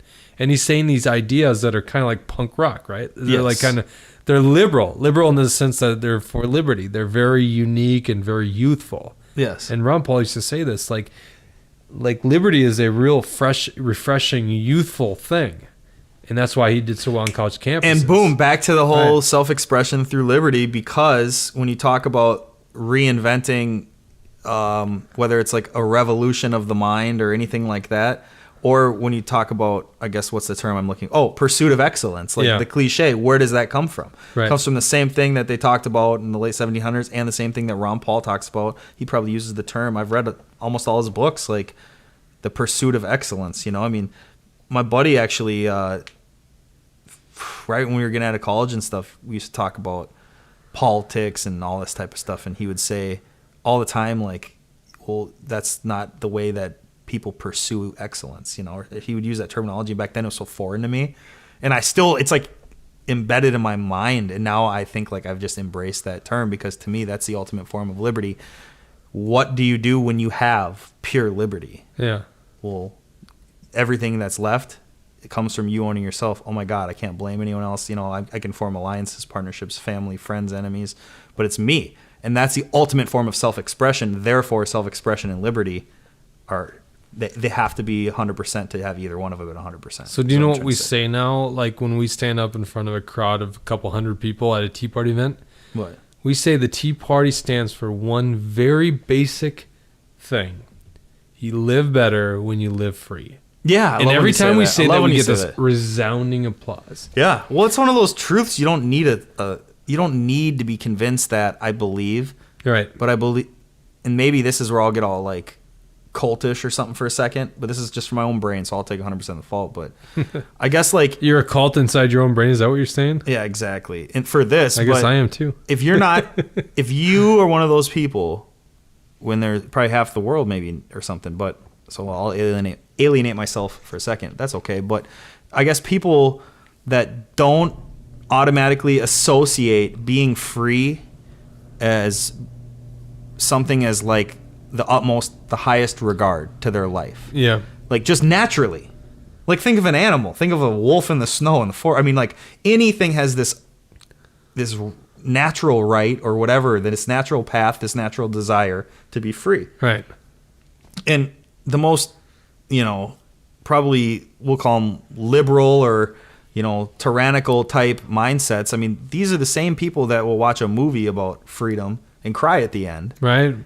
The Shawshank Redemption or something, or I don't know. I guess he was wrongfully accused. No, but that was that's a great But you know what I'm saying? about like, freedom, yeah. Well, freedom. Yeah, exactly. And I guess my whole point, what I tried to say at the beginning. That's how I think of freedom too, is like at the end, he's just crawled out of a quarter mile of sewage and he's standing out there in the rain. And yet, even though he's being pissed on by this rain, he's feeling free, and it's the greatest feeling ever. Yeah, exactly. And that's how I feel about freedom. And you're Yeah, right. and I feel like you could go to Kim Jong-un himself. Un, yeah. It's and Un now, right? I said un, yeah. A little punk or you could go to, I mean, you could go to just about anybody. And I feel like they could watch The Shawshank Redemption, and when Andy Dufresne, that's his name, right? Yeah, Andy comes Dufresne. out of the shit pipe, and he just puts his hands up like he just scored a touchdown. And, I mean, if you don't feel like something at that moment, you know what I'm saying? Like, Yeah, it's moving. I don't know. Like, I think everybody, the most disgusting human beings in history, probably could watch that movie sitting in a chair, start to finish, and just feel something at that moment. That's a interesting point. Because if you do, then Yeah. how do you acknowledge that when you can rationalize positions Well, like forced redistribution of wealth, I know, and you but start to take it- break it down, and you're like, that's related to Andy Dufresne crawling out of a shit pipe, but see, dude. take it to a different level, because I agree with what you're saying, but let me give you a better example, because Andy Dufresne has something to do with the criminal justice system. But take it to, like, Yeah. Braveheart. Because I love that freaking movie, and the fact I've that only seen it a couple times, and it's always been on TV, so It is I'm not as so sharp. good. I've seen Oh Shawshank my on TV God. too, but I mean, Well, it's rooted I've seen in- Shawshank 50 times, seen Braveheart in pieces 10 times. you've never seen it, like, start to finish? Probably, Oh, you got to see that. Probably, but I mean, It's I like can't rated remember, 4 like, stars by everyone. I mean, I've seen all the Yeah. best parts 50 times. So I know. that was like Last of the Mohicans. Never, I don't think I've ever watched Last of the Mohicans. Oh, but- that's another great film. no, I did Great once when I soundtrack, was too. sick. I did once when I was And sick. you asked in, me about like, North high Carolina, school. man. That's filmed a lot of the Smoky Mountains. Oh, okay. Anyways, though, yeah. So, like, you watch Braveheart, Yeah. and it's all about the fact of, like, an oppressive government. Like, Yeah. the king, Longshanks, has believes he is the tyrant. He believes he rules over Scotland. Yeah. And these are people fighting for freedom over an oppressive government. And it's a little different than, like, the microcosm of Shawshank Redemption, which is also a 4-star production, a great film. But that's like a microcosm. It's just dealing with the criminal justice system. But here's Braveheart, about a guy that's fighting against a tyrant. Yeah. And you can't find a more applicable message to, you know, what we deal with today Yeah. than that. Like, fighting against not just a foreign government, like a government that's from a distant land that thinks it rules over you. And I'm thinking, everyone loves Braveheart, yet half this freaking country votes for Barack Obama. I mean, like, what's going on here? Yeah. Where are we losing it? Or maybe better stated, But half of the country the didn't majority vote of the for him. country gives us either Barack Obama or Mitt That's Romney what I was as a going to choice. say is, Yeah. what was it, less than a quarter of the country that could voted for Barack Obama? Right, yeah. I guess I made that up, but I think that's true, right? Wasn't it 30% of the country did, or 20%? 50 some million, I think, that vote for of adult yeah. age or whatever. Basically what it is, I mean, it's not like half the country of adult age voted for. Well, either way, I guess what I was going to say is this. The reason why you don't see it a lot is if you became Congressman Jake and you went up there and you made a great speech that made waves in any way, shape, or form. Right. Comparing Braveheart, which is, what's his name again? William Wallace. Yeah, duh. God, I can't believe. Sorry, everybody. William Wallace. I knew that. The William big old Wallace. WW. Yeah, big old dubs, double dubs. He's out there and he's fighting for life or death. Well, for freedom, but you know, like Right. it's life or death for freedom, right? So, you go out there and you compare an issue in Washington D.C. to that philosophically. Jon Stewart goes into his office and he drinks a cup of coffee that morning and he goes, "Oh my God, this is gonna be an awesome day." Yes. And You're so right about and that. And that is why you can never do that. And it's the same with Godwin's Law, because I saw something on Facebook in the last couple of days. And Godwin's Law is where you compare something to Hitler right away. Yep. It's not really a law, but it is. It's like Murphy's Law. It's not a law, but it's a law, right? It's funny. You're not supposed to do a it cliche, in politics, yeah. apparently. So I just think it's funny because I saw this person that was saying something that I completely agreed with, and somebody else disagreed with him, and I thought, and he slipped in something to do with Right. with Hitler, and then the dude that I agreed with came back and was like, "Pfft, Godwin's Law, knew it, huh?" You know, and I was like, "No, Right. I agreed with you. Why are you soiling your fucking argument Yeah. now by yelling at someone?" But it's the thing to do. Like, I see every side do it, and I usually see the opposite side do it, because if I ever bring up, well, Hitler did this or something, they're like, Godwin's Law, you compare him to Nazis, yeah. But it's like Jon Stewart's made probably like $1 million of his $100 million or whatever he's made probably just making fun of people in Congress or the Senate or wherever that Right. compare this to Hitler or to, when people do that, that's the funniest shit. And I laugh when he does it. It's perfect. I know. Especially if you don't agree with the person that he's making fun Then of. it's really funny. But there's so many instances, like I love studying World War II. And it's like, who do I talk to about it? I mean, 1% of the people I know. You and several I other know. people. I was just thinking, like, so and World War you II and is I, supposed to be this super, super important thing in everybody's you life. and I can have the honest conversation about World War II. Like how Yeah. it's a blowback of interventionist policy. It's you can compare it to well let's talk about it real quick in real vague terms. World War II you can definitely compare and contrast to other wars. Yeah. You can compare false flags. You can compare knowledge and preparing for false flags like Pearl Harbor. You can compare terrible treaties which impose economic sanctions, crippling, starving people like Treaty of Versailles at World War I, Right, leading which up led to World to- War II. yeah, led up Bank to of the America, Germans, or yeah. not Bank, Union Banking Corps and Bank of England financing Hitler's rise. Prescott Bush and the Union Banking Corps, Bank of England. You can talk about the bad treaties Or what with gave Russia. Japan the motivation to attack us. Oh, An embargo. breaking 4 international Yeah. rules of war against Japan, arming proxy armies in China to attack Japan. And dude, all that shit. Like I started learning from a professor in college. I took like a couple 400 level history classes just for shits and giggles because I took one like computers 100 level class to fulfill something. Yep. And I wanted to just like die in class. It was so boring. So I took a couple like the highest level history courses, and they spent probably more of my time than my major courses. Yeah.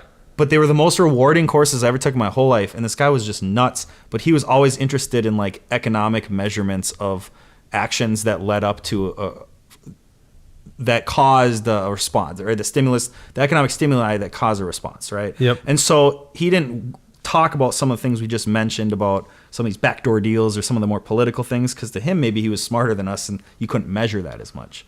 But a lot of these economic things like coal reparations from the Treaty of Versailles, I mean, he blew our mind. And he talked about when Germany just like stopped paying coal because they didn't have nobody wanted to do it anymore, Right. They didn't have the money to do it. They were in debt. Then they started to form state organized, job state organized, military state organized. Everything was state organized. So I mean, we learned this, and it like all of a sudden blew my face off because it made World War II come alive. Yeah. And it made it stand out as far as like, how the fuck did you get these German people to unite?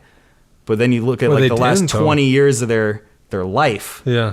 Well, dude, even going into Poland and Austria and stuff. Yeah. Where he marched right in there. He marched right in. So do you- and Hitler, do you know what, and you're like- like, well, no shit he did, because I mean he already had the economic reasons. Real quick, I'll let you talk in 2 seconds because I'm super long-winded here. But the one thing I want to say before I forget is there's a movie called The Eye of Vici, and I think you can get on Netflix or you can buy it on Amazon. And it's all black and white propaganda they showed in France pre-Hitler's quote-unquote invasion. And so you learned how like the invasion was done before the invasion. They had anti-Jew propaganda and all this bullshit they played on TV forever and ever and ever. And half of France didn't believe it, but half of them did that supported the government of France. That type of person then was like completely brainwashed. And that's why Hitler could just march right down the fucking street when he came into France. And so you don't learn about that, but go and watch that movie. It's like 2 hours of black and white, unedited, like the shit they showed in France. And it's like, No, I'm grab a very beer. interested in that. Dude, it's like watching TV commercials today. Some of it's like the same cuts, like editing, and it creeps you the hell out when you're watching like Nazi propaganda post World War II, showing to like the average dumb fuck who sees TV, 1 hour a week at the corner bar in France, and all they see is this propaganda, and you realize how hard that could possibly hit. Anyways, I haven't talked about it in a while. I had to spit that because I didn't want to forget that. Oh my God, I rhymed again. Yeah. No, but I mean, like, I agree with a lot of what you said. Think about what the Nazis were. What was that party? What was the origins of that party? It was socialism. It was the belief in the state owning property. And Well, that- I completely agree. yeah. Yeah. And that is like a very important thing that's missed out of history. I mean, we talk about, in fact, fascism really is misunderstood. It's like thought of as this like racism, but it's not really. I mean, you can have racism without fascism. Yeah, It's but, about the means of production and ownership by the state. But then, see, I disagree. I would say if you have to use the word fascism, that's the one that's tied back to Mussolini. That's why it's Italian, right? Right. Or- Same well, thing. Either though. way. But same thing with the production. But yes, but my distinguishing factor that I want to, I guess maybe I'm not disagreeing. I just really want to split hairs for a second. you just want to sound philosophical. Right? No. Because if you use the word fascism, it has to do with the corporations running things. Right. Whereas if you use the word like the state owns the means of production, that's communism slash. Well, that's under Marxism. the umbrella of socialism. That's Marxist socialism or communism. But here's the more thing. So. This is all splitting hairs. Yeah, I know. To This the is listener, but that's all exactly this, that's my exact point that I'm Okay, going towards. great point. Is that the way that I view politics is you have really two, if you want to split in the most very simplistic terms, which I like to do sometimes, is you have individualism versus collectivism. Of course. Or individualism. It's like the ultimate dichotomy. Right. Ultimate. Yeah, but you never hear that stuff. Like Well- if you're listening to this podcast and you think, yeah, I thought there was Republicans, there was Democrats. Well, you're being lied to, okay? Well, Because those true. guys agree on a lot People of split things. hairs there on that Right. dichotomy sometimes by attacking the word socialism, which then y'all want Right. to agree with 90% of the time. But then sometimes it gets to be the socialist witch hunt in that 10 percentile, and you're like, fuck, I need a better word. So yeah, individualism and collectivism. versus collectivism, or another Absolutely. stated differently. And the point that I'm making is individualism versus statism.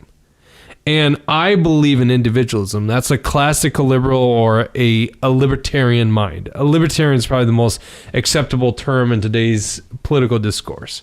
I believe that the individual is all ruling, that we really should allow him to have liberty, whereas other people believe that the state has control over means. And that's where you get this big fraction, and that can start from like just the modern Republican Party, where we need to intervene or we need to have the state impose certain rules when it comes to family structure or social interactions, or even in the economy when it comes to like drinking laws. Like this should be a dry county, which is just boggles your freaking mind. Or even in the state of Minnesota, half the Republicans in the House of Minnesota still say we can't have or can't buy liquor on Sunday. That's how stupid it is.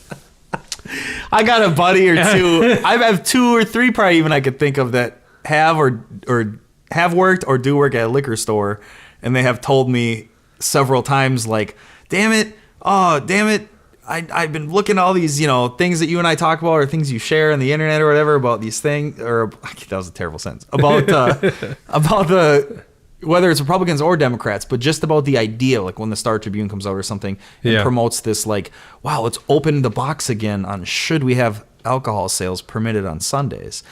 And I have buddies that are pretty much total libertarian, but they work in the industry, and somehow, and I still don't get it, but somehow they don't want it legal to sell on Sundays. Well, because they look at it from their job perspective, like they don't have to work, they don't have to worry about Sundays. And they sell. Like they don't. But they is don't it have the to, role of state to determine that? Like but to me, I the told market them- should. Yeah, exactly. And that's my point. Is I go, listen, I get your whole thing on why you don't want theoretically in your industry Right. Sunday sales, because when you have this unfair market disadvantage, everyone has to play by this new rule. Right. You know what I mean? So if you have somebody who's just hungry as shit, and he or she's out there and they allow sales on Sundays, they know that they're complacent in the market because they haven't been actively engaging in a true free market. Because there is some black market, and I hate using that term, but I've had friends since we were real in market. Real market. I love it. Yeah, the real market. There's some people that I've known my whole life who have driven from Maple Grove, Brooklyn Park area to Wisconsin on Sundays to buy beer. Oh yeah. And I'm like, that's the most hilarious shit. That's I like- that arbitrary line. It's just like Moorhead and Fargo. And I like to bring businesses this will up. up out of Moorhead and go to Fargo. I like to bring this up on Super Bowl Sunday because there's no better case. Because generally speaking, yeah, when does this law really affect me? Maybe I have a barbecue last minute on Sunday, but no one understands it. But on Super Bowl Sunday, everyone understands and appreciates it because, oh crap, I forgot to buy my beer on Saturday, and I got a Super Bowl party tonight, and I can't buy freaking beer in Minnesota. Are you freaking kidding me? You know what we should do? Hold on. I was making a point. So that's like the starting echelon of statism, and Republicans can be guilty of it. But then you start moving along the echelon, and you get to people that think that there's some kind of health care. And even in the Republican Party, they believe it's like Mike McFadden from Minnesota thinks that the federal government should still intervene in health care when it comes to like pre-existing conditions and children that are 26 years old. And I'm thinking, no, they got to get out of the business of healthcare in general. That's a statist position. Where you get to Democrats, and I don't know how many Democrats are out there. I remember Kucinich was a guy that believed in this, but like single payer system, like you have full government health care. I don't even believe Obama or any of those cronies out there really believe in that. They kind of want that, quasi corporate-run healthcare, but still regulated by the government, that kind of thing. Well, yeah, but as you get along, then you go it's down. the good old boys club, right? But then you get to the echelon where you have a communist country where you really believe in full ownership by the state of the production of goods and services, right? And then you end up like basically the former Soviet Union, and it doesn't work. Hold on, no, we can't have that as our total moral philosophical case, can we? When there are other countries that have full single payer systems that do a lot better than like Soviet Russia. What do you mean by that? I don't know. I don't know any. Do you? I don't know. What's England? What's Sweden? What's Iceland? England's not, but England is still a market-based economy, but like the United States. Yeah, but that's a broad term because there's a whole lot of things in England that are a lot less market-based than our economy. And Sweden is Sweden's a little bit better example. Not that you don't have industry that's got private I'm not ownership. a cheerleader for Sweden. Everything I hear about Sweden's awesome, except for I've had a lot of people, thank God, from like YouTube from Sweden explaining their economy in like normal terms, right? And saying we have problems. These are like. People, there's people out there that'll defend Sweden that's why I brought it up to see what your response would be too, because I'm ignorant on it, and the only thing I know is for the longest time, all I heard was like when I was in college age or something. Well, do you know anything about prices in Sweden or Norway? Norway is the same thing. Both communist or socialist, I should say, socialist style governments, because they have but see, that's what's tough, democratic. We are kind of too. To it. If you think of like the monetary system. That's a complete socialist monetary system, which is the most important mechanism of any government per se, besides actual physical force and detainment. Well, maybe the monetary system might be in the most monetary system, not that's not so much true because to the overall. We have a 0% Fed funds rate for a decade. Yeah, right? But still, there are ways to opt out of the money system. And so there is. Well, yeah, but I can give you a cast too and healthcare. I know, system. but no. I mean, my argument. I mean, that's legal. That's legal though. What? Like you can't compete in legal abilities in some socialist countries in certain kind of industries. In the United States, any industry here, you can't even do it if you're a florist. Well, but in the United States, you can still actually trade in Bitcoin, so you can actually opt out legally, right? With it. Or even in gold and silver, although there's a caveat to that because you got to pay sales tax. Yeah. So, but I tend to agree with you because you're right. Like the majority of our economy is based on the U.S. dollar, which is controlled by the Federal Reserve, which happens to be quasi-governmental. Which loans the corporate mega banks. Yeah. At 0%. Right. And then, of course, money velocity at each bailout, whoever subjectively picks where the massive loans go, it's like pushing. It's like having frickin' kittens in your house, and the ones you like, you throw them their little treats first or whatever. And by the time the other ones get around, I don't know. I feel like you're throwing just a bunch of words out there. I am. Sometimes my analogies work. Yeah. Most time they don't. Well, but you know what I'm saying? All people need to know is the Fed is bad news. And it's I just love this thing. Like when Tom Woods or Ron Paul, anybody, they talk about money velocity on the macro scale at the Federal Reserve level, because they talk about when you have created money, even if it hits like corporate mega bank type structures, that really hasn't hit the marketplace yet. Right. So it's money that really hasn't played its part ever, except for backing the coffers of people already doing really troublesome loans. Which goes to assets. Which go to assets. Yeah. So they're already going to assets, which they shouldn't be chasing in the first place. So then you loan a corporate mega bank enough money where they haven't actually entered the market with it, but they know they're cool to hold on to those bad loans. So therefore, there's never a correction. And then you just push it. Well, there is a correction actually. What? And that's why the Austrian school gets so much credibility, is they see that, like the way that I get this. Well, there's always a correction, but not a real correction if you have this massive quantity of money coming down the pike from up top, and it's backing the coffers of banks that are doing loans where they should. Be readjusting loans or defaulting. Oh, on it is loans. a real correction. If we didn't bail out a bunch of different financial firms, they would have gone under. Yes, like everything we did. Was so corrupt and so ugly, but essentially it was necessary if we wanted to keep those people in business.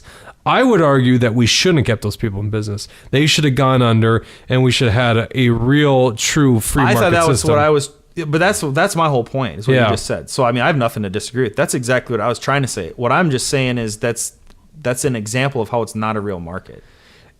Yeah, it's real free market. Yeah, the real market's always like that's all I'm saying. In the bus cycle. Therefore, too, I like to say when you have a socialist central bank, more or less, like we have, right?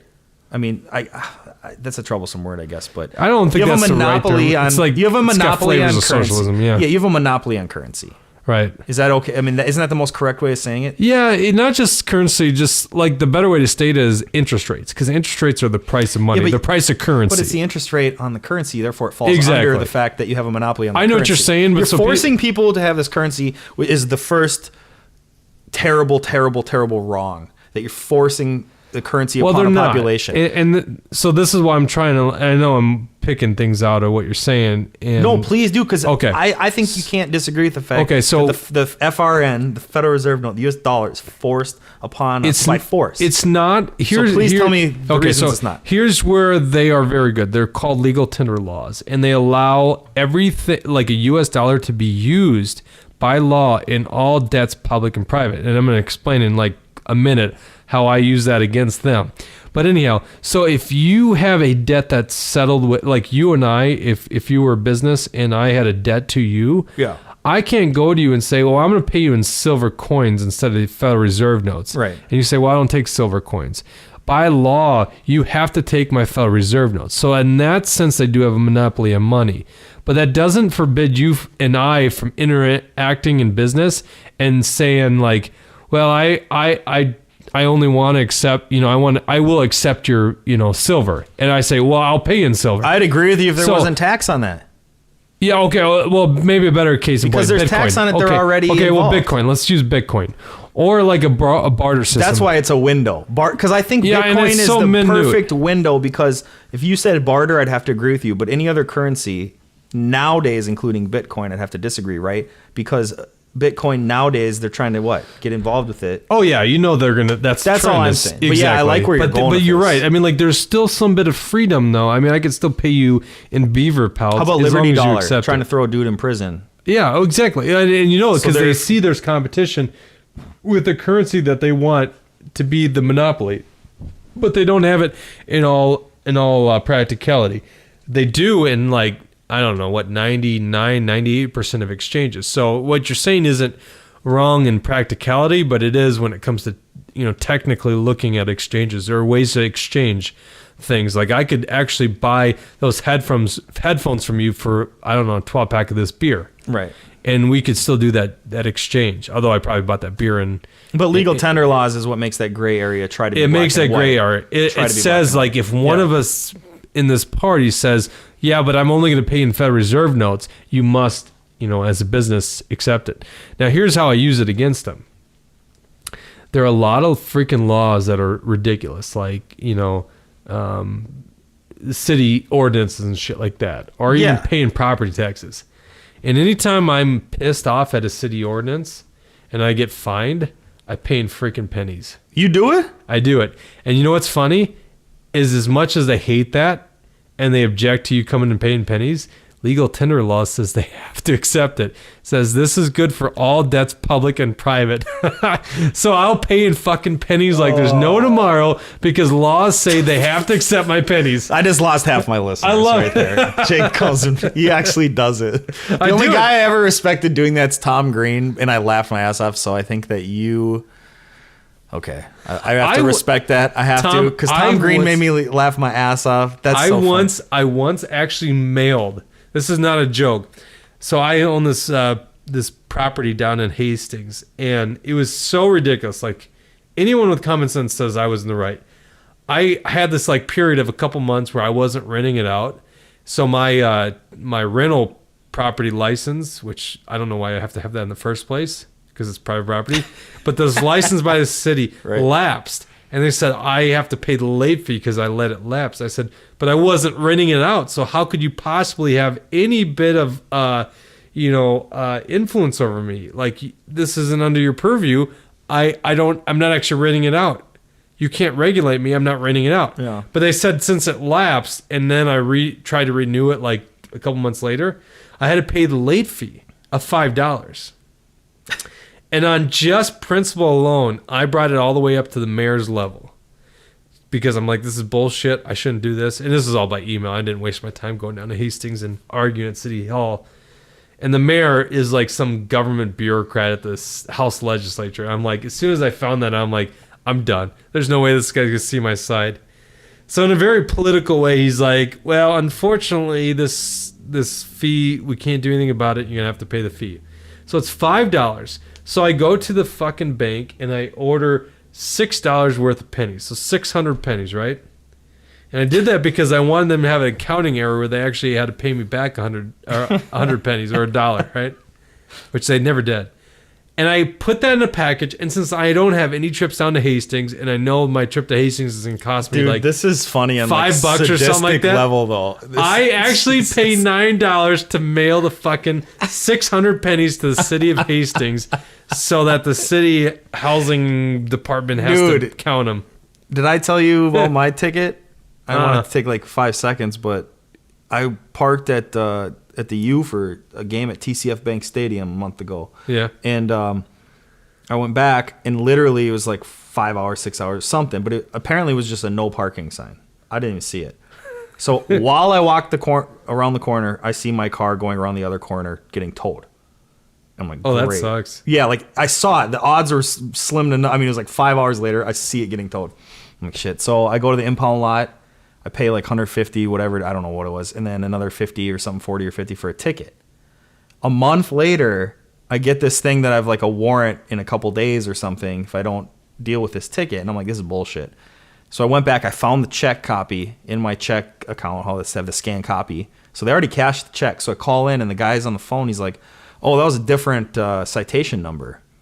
And I was like, oh, well, you must have got the citation number wrong, because I'll give you this number. It's the one on the check. And he's like, well, there's 2 citations. And I'm like, how could that be? I parked in a wrong spot, and I got towed. I already paid for the tow. And he's like, yeah, well, there was 2 citations and 2 different officers. And I'm like, yeah, but it was 1 violation. Right. And I got towed. And he took my car, and I had to pay you for that. And he's like, yeah, well, they can do that if it's 2 different officers. So, like, the first one must have came by. Oh, yeah, there's timestamps. The second one came by. Are you shitting me? No. So right now, oh my gosh. Yeah, and I want to deal with this as soon as possible. It's like over a month out, so I have an appointment to go in there. And some lawyer felt so bad because he heard through the grapevine, it's my buddy's a lawyer, so he emails me and he's like, I can't help you, obviously, but he's like, this is what I would do, and he told me to like go in there and argue that they wasted this much time, which equates to this much money, this much gas money, this much whatever, and then argue that they should throw out both tickets. And I'm like, well, I'm gonna do that now. I don't know if that'll work. It seems. Yeah. But it wasted so much time even talking to the dude on the phone. And then I was like, so what's the law about that? He goes, I don't know. So like they couldn't tell me anything on the phone. That's what they said to you? But listen, this is the clerk. The cops don't even know. I was talking to a guy 4 levels below the cops. You know what I mean? So like I can't be that mad at that guy if I know the cops don't know the law. I just saw another fucking thing on the internet today when that woman's taping and the cop goes, you can't tape me without my permission. And she goes, she doesn't tell him fuck you, which is probably what I'd do at that moment because I'd be so mad. Right. And she goes, yes, I can or whatever. And 4 cops enter her house, accost her husband or whatever, arrest her, take her phone. Oh my God. And they go in her house and she's saying, you don't have a warrant, you can't be in here. And they did. And they had no probable cause. And the whole thing escalated because he said literally, if you don't turn that off, you're committing a crime, which is like blatantly lying. Yeah, it's not true. Which is so crazy because every time, knock on wood, which is never, I prepare to talk to a police officer, I'd never want to lie. I either want to not talk, and I've never, knock on wood, I've never had a scenario where I had to do that. I've always been friendly, I've never had problems. And if I meet anyone, human being, I treat them all the same. So cops have always been cool to me. But in a moment where they're not, I'm probably not going to talk or something like that. But I know that if I lied to one, I've committed a crime. But if they lie to you, kick their way into your house, all that stuff, they're probably going to get a paid vacation with your tax money. And they're probably going to not get fired or anything for something as simple as just walking in your house like that. But theoretically, like you have the Supreme Court right to shoot him. Right. Anybody entering your house, even a police officer for an unlawful search and seizure, which is a search and seizure with no probable cause and no warrant, right, you have the right to kill them. Well, I don't know if you do. Absolutely. I don't agree with that. I don't think you do. At least not if a man is coming to your door and you have a gun and he has a gun, and you say stop, and you're a housewife. Well, that's a good point. Dude, by the way, for people who are listening, this isn't me like saying my opinion. This is like me trying to cite what the whole common law, Castle Doctrine, and what the Supreme Court has upheld with multiple vets. Hold on, multiple vets. Right. Supreme Court has upheld these multiple vets who have shot back and lived through these search and seizures at night when it's not even their house that was growing drugs or something like that, and they go in the wrong house. And there's times, even recently this year, where cops have gotten killed, and the guy's off the hook. You want to get this like podcast really deep? Like one of my big fears, because let's just put it this way, I keep a very good weapon. Yeah. That's easily loaded, because I don't keep it loaded, but it's easily loadable near where I sleep. Yeah, I would say most of the adult male population, a lot of them. Not actually. Yeah, you're right. Sorry. Anyways, but go ahead. Go ahead. Guys like you and I do. Okay? Go ahead. Smart people know how to defend themselves. And if I heard the door bust open in the middle of the night, that weapon's going to be in my hands within 5 to 10 seconds. Right? And that's what the game is, the deadly game right now. The deadly game in America is when someone comes in your house. Right. You have two options now if you watch the news, and it's a SWAT raid. Right. You don't know if it's a SWAT raid. Well, that's where I'm going. And they're with happening this. so many every couple of weeks. They're in a wrong house, and you're going, first of all, how does that ever happen? Right. How do you not have a guy for a day like scoping the house, making sure the guy or girl going in is the right person, not the wrong person? That's a very that's valid what's point. Insane. Like a steak. What are you going to pay an hour? I guess if you're in an apartment, it might be hard because you got to be on a hallway. If it's a house, yeah, exactly. But it happens. It's on the internet. It happens so often, and that's what blows my mind is that it's the United States deadly game because we still have the means to protect ourselves. Like I got that weapon, and if someone busts open my door in the middle of the night, yeah, that weapon's in my hand within 5 to 10 seconds, depending on what part of the REM sleep I'm in. Insane with no knocks and all that stuff. And that's the thing is like now it's like 1984. They come in your house at night. And I have a skill that's more developed than the average dude. Yeah, from my time as 12 years as an infantry officer. Obviously, yeah. That I know how to operate this certain firearm in the middle of the night, like in darkness. Yeah, exactly. And I'm not saying I could take out a whole SWAT team, but I could say I'm going to be a lot better than some gangster that has no idea what he's doing there. Yeah. And especially if I got a family, I have an extra motivation to make sure that I am doing a very legitimate job. Even if I was shot 3 times, to try to finish it because I got a family to protect. And I've always thought about that. I mean, this is something that's probably the chances of happening is 0.0001%. But I always have that like thought in my head, and I think about this randomly. But what if that is a no-knock raid by a legitimate law enforcement agency that got the wrong house? Right. And that's why I think everyone can have this healthy discussion. Right. Because I have no problem with, and we don't need to get into what circumstances would maybe warrant a SWAT team, right? But let's say there's a host of circumstances from not warranted to 10 warranted. Right. And you have these, and you're going, these guys are trained, hopefully. A lot of them have proven they're stupid, but I knew some growing up that were the best guys I knew. Like, they were coaches of football teams and stuff. Cool, amazing people, right? Specialized policemen, then they get more and more and more and more training. Awesome, like, very trained people. The people you'd want to deal with a hostage situation, whatever. But you start putting these people in these, like, gambling situations based on victimless crimes, which is what we have. Right. And I think that it's insane that anyone has that agrees with that system still. And I know that millions and millions of people agree with that system. Like, you're turning this into the most dangerous game. Because it's not a reality for them. They don't have to think about it. You're right. And it's like you're all part of this problem because a lot of the issues that make it to the news are grandma in her bed that got gunned down or the kid who got a flashbang burning off his face, and then they're suing or they're not trying to pay the family. Right. And that was a SWAT team guy who just went in a door, kicked the door in, and just threw a flashbang in a random room, and it landed in the baby's crib and maimed a kid.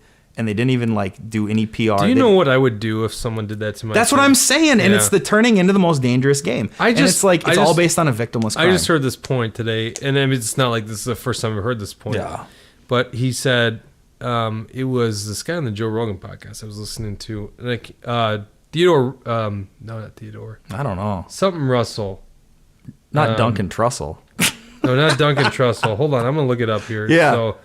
So that we get it right, because it's Russell something. Yeah. It is Thaddeus Russell. Oh, dude, I've heard him on there too. Yeah, he's like, I think he's a professor and he's big on non-intervention. And he said, the way to make me a terrorist is you bomb my family and kill my children. Yeah, and then I'm a terrorist. And it's like, and I hate bringing up this point, and it's like you have to every time you talk about foreign policy. That's like the family familial scenario metaphor you have to draw to the average mouth breather out there when you're talking about foreign policy. Oh, we should nuke them all. And it's like, dude, no, it comes down to this: the state is taking your money and you don't care. and Right. and they're taking loans on your children's labor, and you don't Right. care. Which and I talk about and they're a lot, by the dropping, way. yeah, and they're dropping bombs on a $2 tent, and half the people they're killing are family members of people that may or may not even be a terrorist, quote unquote, yet. They're not. They're They are and then all of a marginally sudden, attached as to. soon as they pick up Yes. arms, and as soon as they actually go out with a group that doesn't agree with whatever state implemented military force is there, they're liable to subject to war. And I know you have to, what is it? Rules of engagement. They're always changing in Iraq and Afghanistan, especially Afghanistan right now. But I mean, generally, yeah, you can't fire unless you're fired upon and stuff like that, right? But at the same time, where are these groups coming from? It's because think of Northwest Pakistan. Yeah, but when you say those rules of engagement, they usually apply to the low-level trigger pullers like myself. Yeah. They're not dealing with like these strategic decisions to. Yeah, you're right. And half the especially- drones being CIA, so they're even in Black Right. Ops money. We don't a lot even of that know. budget. Yeah, we don't even know anything half about of the it. people that are operating over Right. there. That's what that thing. That's what blew scares my me. mind. It scares me. They're giving no offense to these kids that are the brightest with the computer technology and everything. Yeah. But you got half these kids, and they're writing articles about how they can't do it anymore. I shouldn't say half. Several I've seen, and they've gone public, and they're like, "This is ridiculous!" Like killing kids. Or I worked next to a guy who was doing. I mean, the people who are around drones. There's been so much press from the actual people flying them in the United States, killing people in Pakistan. Then at the same time, you get the same other people that are getting like awards, like military awards for flying the drone and taking out targets and stuff like that. And I'm like, and it has nothing to do with these people. I want to make that clear. I'm not harping on the people, but I'm just saying the system that we're amongst right now that we're in, and it's only moving It's the faster. policymakers. Yeah, and we're only moving like, trigger faster. But pullers that's, are generally not that's bad 2000 people. No, see, once again, right? Yeah, I'm 'cause not- I know you- I don't I know want to you're paint saying a that. picture. Yep. It has nothing to do with the person doing it. We can harp on Exactly. that another time or But debate. but to a the degree, system though, we're in. But to a degree, Mage, like at some point, like you do have to claim some bit of responsibility. Because I generally do. We say, can get into this discussion. I just meant. Well, see, because I was a captain in the Army before I left, and like to me, I had enough bearing where I can make these decisions. I made decisions. I was supposed to go after some, and I'm not making this shit up. People are gonna listen to this and they're gonna be like, "Yeah, right, you're fucking kidding." But in Kosovo, when I was deployed to Kosovo in 2007, I was supposed to stop people from doing illegal lumber. I'm not joking. And you were part of cutting NATO? down trees. Yeah, part of NATO. Right. And these Albanians were cutting down trees illegally, and I was supposed to, to try to stop this thing. And I remember like Minnesota in the United States military trying to stop illegal forestry in Kosovo. Yeah, southern Serbia. And like what a great use. And by the way, we used Black Hawk helicopters. And to you conduct didn't this work for operation. $20 an hour, did you? Yeah, but even worse, conducting some of these things with Black Hawk helicopters. And no, I'm sorry. I even used Apaches. We had a couple Apaches at a point. So we're talking about like hundreds of thousands of dollars to do these operations. And I remember coming across a couple of these people once, like in the middle of the night, didn't know what this activity was, and they were just fucking cutting down trees in the middle of the night. And guess why? Because they live in this little town called DeBeldy. If you got Google Earth, look up DeBeldy. Yeah. It's like in the mountains, and there's like, I don't know, 50 people I'll live in look it that up town. yeah, tomorrow for sure. And the electricity is so sporadic there. The only way to heat their homes is to cut down trees. Right. And you're telling me I got to stop these guys from heating their freaking homes? And this You is got like brand new uniforms on. And shit, know. And these people are. I know, heating but their this homes is and you're this like, is it. No, you can't do that. But see, as a lieutenant, then I made a decision not to pursue it any further, and said, "Well, good to see you, man. Let us know if you see any of these bad dudes around or whatever." Right. Like there wasn't any of those guys. I totally doubt any of that in these days. But yeah, I mean, it was my decision to not to deal with that shit, and that's kind of it. It's like at the point in my life where I'm at, and I'm completely out of the military at this point. I resigned my commission, but let's just say I was in the IR and could be called up. Yeah. I wouldn't go to most of this stuff. I would refuse it. I would basically be like Muhammad Ali. I would say no. The people who say that are people like you that have several years removed from the military And love this and country. I have a few, fuck yeah, dude. And I have a few friends that are like in the last stages of being in the military or fresh out. Yep. So I just can't wait to like just continue to try to make sure that we all express our ideas and stay in touch and like just challenge each other is the best way to put it, because I can't wait to see, as we all do, as I changed, but just to harp on people in the military and then their path 5, 6, 7, 8, 9 years after they get out, because everybody shapes their opinions further once they're out. 'Cause Right. It's a new lifestyle once again.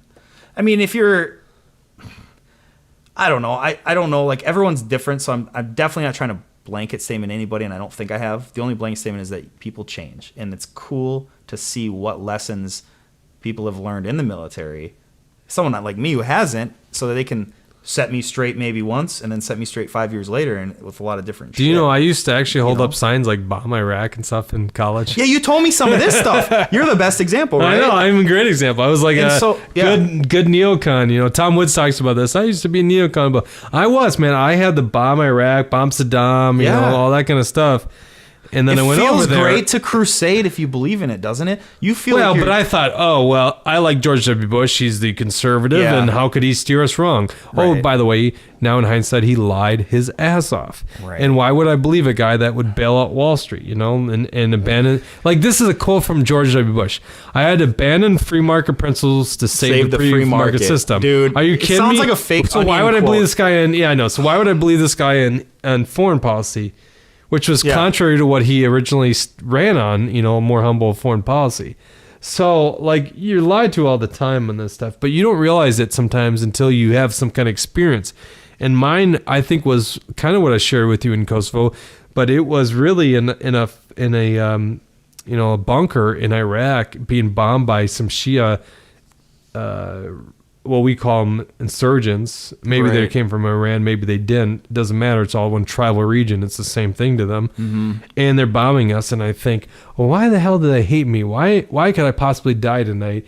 And it's really not much to do with me as an individual, because we probably get along just fine. Right. It's more to do with the fact I'm invading their territory. Yeah. And for what? Like, is there an honest goal? No, I was going to say, this is the same shit that I want to talk to you probably a whole nother podcast about. Sure. Because it's the same stuff that we talked about, like, on our very first podcast. I think it was at your office, too. Like, we talked about you crashed their barbecue in a sense. Like, if you don't ever take that, not that you have to, like, use that as the only perspective, but if you're ignoring that perspective, you're ignorant as a person out there. If you go land in someone's barbecue and you start telling people what to do, there's going to be an asshole that's looking to cold cock you somewhere. You know, and it's not saying that everything the United States military has done is based on immoral principles of invasion and stuff. But actually, most of it's moral principles, really. Well, that's what I'm saying. But at the end of the day, it's an autonomy. You're flexing autonomy in a region that claims their own autonomy, which is what any military. You're flexing democracy in an area that might be most damaged by democracy. Well, it defines it kind of defines what I was gonna say, like the international war of aggression. Yeah. Like the Syria boots on the ground argument. Like, okay, anytime that a country doesn't invite you in and you bring your military in, that's called an invasion. You know. Right. So I don't know, but I feel like we can try to wrap this thing up here. I feel like that where we ended is the same type of stuff I really would want to just like drink more beers and podcasts with you about. So all that Kosovo stuff, we never even really we barely scratch a surface, but we never really dug in deeper. You know, you could do a podcast with me and some of my battle buddies from those. Yes, and that's the type of stuff that I'd love to document, because these stories, the way we try to translate them to a lot of issues that happen today, I mean, they're timeless in the sense that whatever we're trying to do, when we take two things and try to compare and contrast with our perspectives, 10, 20, 30 years from now, 1,000 years from now, if anyone can ever look at that, not only do we give an account of what you did in Kosovo or this, that, or whatever I did in Iran, or just stories, the perspective, I think, is what defines right now, this moment, 2014, what we think about it. Because, I mean, our perspectives are going to change in 10 years. So I've listened to stuff I made 5, 10 years ago, and sometimes I think, wow, you were smart. And most of the time I think, wow, you're kind of stupid. So I'm talking about myself here. So, no, we're all the same way. You know, but you know what I mean? And so I know exactly what you mean. And so if I can continually do that to myself, it's cool to have really cool discussions with other people, because I think we'll all benefit now from sharing with other people. That's a good point. But then in the future, when we can all kind of archive it, maybe no one will ever listen to any of this again, but at the same time, maybe you have, instead of a box of cassette tapes you put in, maybe it's like some file that some guy gets somewhere when he's filtering through that. 100 years down the road, a historian is Yeah, they're like, I want to hear about Alaska, Kosovo, the guy from the Discovery Channel that you mentioned. That we What was this Tea Party movement all about? Tea Party, find out. you put in 4 search terms, we're boom, the first one. Well, there, so. thank God he I at don't least know. comes across this podcast and doesn't learn from mainstream media. But no, we'll have to do this again. It's funny. Give a quick plug out again to Living Free. If you want. Living Free is our podcast. Check it out. I really recommend it. Yeah, we got a pretty good listener base. We get sponsored every week, and it's usually about 20, 30-minute segments. We're going to be doing some more beer casts, which is like kind of free for all, like any subject, and we bring in someone and just discuss random stuff. Our first beer cast was with Miss Minneapolis, who's a real big Liberty supporter and stuff. Nice. So yeah, it's a pretty cool podcast. You can find it on iTunes. Just type in Living Free, or go to podbean.com and type in Living Free. Is that BEAN, Bean? Bean as in like the beanstalk. Yeah, Bean. Yeah. All right. Podbean. All right. Living Free Podcast, podbean.com. Jake Duesenberg. This has been Mage Productions. We'll check you next time. Thanks for tuning in. And take care of yourselves. Non-intervention. Peace.